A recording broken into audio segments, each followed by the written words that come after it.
ఒక 10 years back girl friend తో మాట్లాడాలంటే అప్పుడు ఈ టచ్ ఫోన్లు, వాట్సాప్లు, ఇన్స్టాలు ఏం లేవు. మాట్లాడితే ఫేస్బుక్ లా లేదంటే నోకియా ఫోన్ లో డైలీ 100 మెసేజెస్ లిమిట్ ఉండేది. ప్రతి మెసేజ్ చాలా జాగ్రత్తగా ఇంపార్టెంట్ టాపిక్లు మాత్రమే మాట్లాడుకునేటోళ్ళం. కరెక్ట్ 100 మెసేజ్ అయిపోయే టైంకి మా టాపిక్ ఎండ్ అయ్యేలా చాట్ చేసేటోళ్ళం.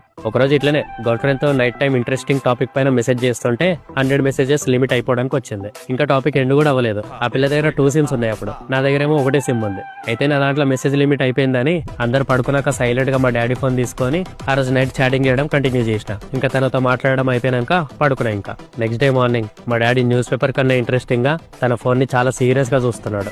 ఎందుకట్లా చూస్తున్నాడు అబ్బా అని అనుకున్నా. నాకు అప్పుడు అర్థమైంది, నైట్ మెసేజెస్ డిలీట్ చేయడం మర్చిపోయినా అని.